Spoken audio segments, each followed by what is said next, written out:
지속적으로 공부를 진행할 수 있다면 국어만 한정으로 봤을 때 1등급 못 받기가 어려워요. 안녕하세요. 유튜브로 만나는 수능국어 무료인간 박민석입니다. 지금 한창 열심히 하는 친구들 기준으로 2022학년도 수능을 대비하기 위해서 각 과목들을 어떻게 공부하면 좋을지 1년 단위의 계획을 세우고 있는 친구들 많이 있겠죠? 그 계획을 세울 때 이런 것들을 좀 알고 하면 좋지 않을까 싶은 내용들 같이 이야기해 보려고 왔고요. 다른 과목은 잘 모르겠고 국어에 대해서만 인강 혹은 주요 현강, 약간 대치동이나 목동 이런 데서 주요 강사분들의 현강을 들을 때, 선택할 때 유의할 점은 어떤 것들이 있을지 그런 것들 이야기해 보도록 하겠습니다. 꼭 알고 가야 될 거예요. 구독, 좋아요. 일단 첫 번째 주의사항, 이건 가장 중요한 건데 이거 기본적으로 깔고 갈게요. 어떤 강사분을 선택할 때 그 강사가 좀 맞지 않는다 싶더라도 그냥 풀커리를 다 따라가야 돼요. 선택적으로 이 강사분은 이게 좋고 이 강사분은 이게 좋고 이런 거 하지 말고요. 쇼핑하듯이 들으면 절대 안 됩니다. 그냥 풀커리를 따라가시는 게 제일 좋아요. 국어에는 여러 가지 영역이 있잖아요. 각 강사별로 어떤 영역이 강하다 하는 내용들이 있을 순 있겠지만 어떤 영역이 특별히 약한 분은 잘 없어요. 그건 스타일의 차이일 뿐 특별히 어떤 영역이 약하기가 쉽지가 않아요. 그러니까 풀커리를 따라간다 라는 걸 기본 전제로 두고 이야기를 할게요. 첫 번째, 기대할 수 있는 것. 기대할 수 있는 걸 이야기한다면 기대할 수 없는 것도 있나? 네, 기대할 수 없는 게 아마 포인트가 될 것 같아요. 일단 기대할 수 있는 것들은 이런 게 있어요.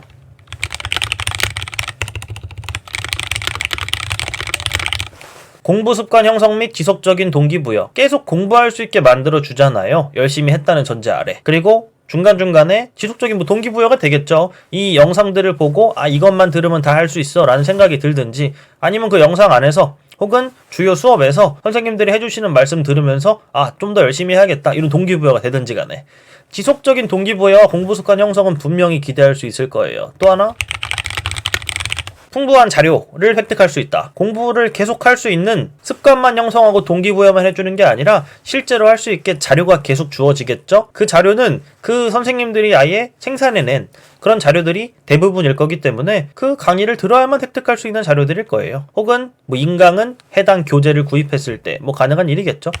또 마지막, 좀 내용적으로 이런 얘기 해보고 싶어요. 문학과 문법, 이젠 언어라고 부르겠죠? 이것에 대해서는 시작부터 끝까지, 즉 완성까지 가능. 아예 노베이스일 때부터 시작해서 아예 잘해지는 상태, 완성까지 가능할 거예요. 문학이랑 언어는. 근데 여기엔 대부분의 학생들이 되게 중요하게 생각하는 걸 빼놨죠? 네, 그건 이따가 기대할 수 없는 것에서 다룰 거예요. 문학은 아예 처음부터 작품을 읽는 법부터 해서 실제 문제 푸는 법까지, 문법, 즉 언어도 마찬가지, 기초적인 개념부터 문제풀이 스킬까지 다 배울 수 있을 거예요. 아예 노베이스여도 겁내지 말고 커리큘럼을 잘 따라가주면 좋을 것 같아요. 그러면 다 할 수 있어요. 누구나. 그렇게까지 엄청나게 어려운 걸 요구하는 내용들이 아닐 수도 있거든요. 우리가 지금 생각하는 것보다. 기대할 수 없는 것 바로 들어가 본다면, 개별 강사분들의 어떤 실력적인 부분을 폄하하거나 비하하는 게 절대 아닙니다.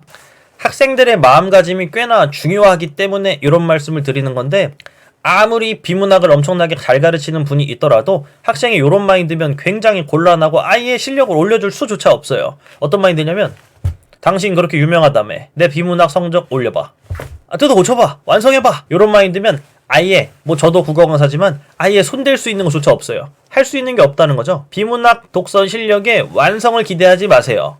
그럼 어떤 것들을 알 수 있을까요? 비문학 독서에 대해서는 선생님마다 다르겠지만 그 선생님만의 방법론, 혹은 그 선생님만의 어떤 표시 방법, 혹은 그 선생님만의 어떤 비문학 독서 지문들을 유형화해서 나눌 수 있는 어떤 유형적인 지식들, 이런 것들, 그런 것들을 배울 수 있을 뿐이지 뭐가 없으면 안 된다는 거냐면 자기 게 없으면 망해요. 기대할 수 없는 건 요거 딱 하나만 이야기합니다. 비문학 독서 실력 완성을 기대하고 아예 노베이스부터 이 사람 수업을 들으면 난 비문학을 잘해지겠지, 그런 걸 기대하고 가지 말라는 거예요. 그런 걸 기대하고 오는 건 그 선생님들도 별로 바라지 않을 거예요. 기대할 수 없는 게 있고 기대할 수 있는 게 있다면 또 하나 이게 있어요. 학생이 인강 혹은 주요 현강을 들으면서 직접 해야 하는 것. 1번, 비문학 독서 공부를 스스로 계속 해줘야 돼요. 먼저 하고 들어가도 되고 아니면 수업을 들으면서 계속 내 걸 평행선을 그리며 계속해도 상관이 없어요. 비문학 독서 공부를 자기 거가 있어야 돼요. 자기만의 무언가를 키워나가는 공부를 해야 되고요. 그 키워나가는 공부에서 인강 혹은 주요 현강에서 받은 도움들, 얻어낸 것들, 그런 것들이 내 거랑 합쳐져서 커지는 거예요. 결국 나만의 비문학 독서 풀이 방법, 혹은 독해 방법, 혹은 나만의 뭐 좋은 습관들, 뭐 이런 것들이 생겨야 된다는 거죠. 절대 여러분 이런 상태로 수업을 들으시면 안 됩니다. 지문 읽는 속도가 느려요. 뭐 이런 고민을 많이 말씀하시는 분들이 있는데 그런 고민이 그냥 가서 수업 들으면 해결될 거라고 생각하고 가지 마세요. 또 하나?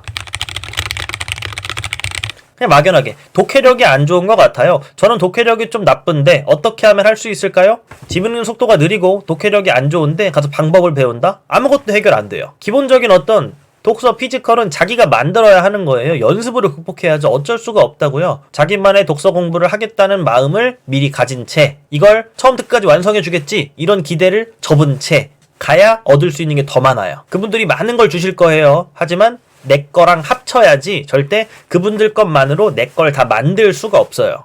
요런 상태로 가지 말라는 겁니다.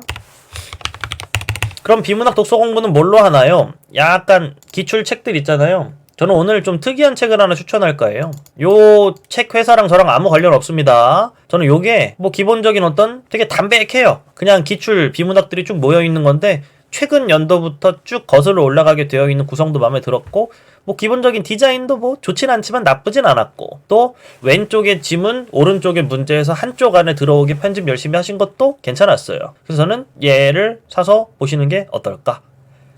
해설은 뭐 여기 되게 열심히 힘주신 것 같은데 해설은 그렇게 많이 신경 쓰지 마세요. 그냥 풀고 답지 보면서 그냥 그 선지에 대한 내용만 확인하면서 이게 왜 답이지? 이게 왜 답이 아니지? 하는 그 선택지의 내용만 가려낼 수 있을 정도로 오더노트 정리만 해주시면 되기 때문에 해설에 너무 의지하지 마셔라 많은 이야기 하고 싶네요.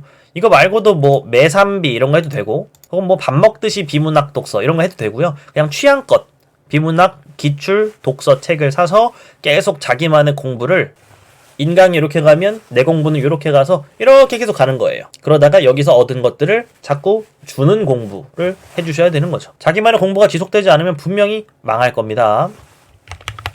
2번 아까의 풍부한 자료 제공과 맞물리는 건데 숙제 빼먹지 않고 하기. 숙제를 한 번이라도 빼먹는다면 죽는다. 이런 마인드로 숙제를 절대 빼먹지 마세요. 뭐 주간지를 포함해서 계속 매주 공부할 자료가 나올 거예요. 그런 것들을 절대 빼먹지 말고 해라. 물론 이건 현강 기준이겠죠. 3번 이게 좀 중요한 것 같은데 이건 인강 기준이고 뭐 현강도 마찬가지일지도 모르겠어요. Q&A, 조교 혹은 게시판 최대한 미루기. 인터넷에 Q&A 게시판이 있다고 해서 거기에 그냥 자기가 궁금한 건 막 다 올리는 사람들이 있어요. 혹은 질문 답변 해주시는 조교분이 있으니까 그분한테 가서 궁금한 거 그냥 싹 다 물어보는 경우가 있죠. 질문은 최후의 수단이다. 이걸 꼭 명심하셔야 돼요. 질문을 궁금한 거 생겼다고 바로바로 질문을 버릇하면 내 생각하는 힘 자체가 길러지지가 않아요. 그냥 무조건 문제 있고 답 있고 해설도 나중에 보는 게 좋아요. 문제 있고 답 있고 그냥 답을 최대한 존중하면서 이게 왜 답이지? 계속 내 머릿속에 생각해서 할 때까지 납득이 되게끔 그 과정을 수행해야 돼요. 그런 다음에 죽어도 해결이 안 되는 지식이 부족해서 해결이 안 되거나 아니면 엄청나게 막 3일 정도 고민했는데 아예 이 답이 납득이 안 되거나 그럴 때 가서 묻는 거예요. 혹은 그럴 때 게시판에 글을 올리는 거예요. 아예 책이 잘못되어 있을 수도 있잖아요. 그것도 계속 고민하다 보면 이건 책이 잘못된 거네 하는 결론이 날 때가 있어요. 그때까지 질문을 미루세요. Q&A 게시판 조교 사용을 미뤄야 됩니다. 이걸 자꾸 쓰려고 하면 오히려 독이 될 수 있어요. 마지막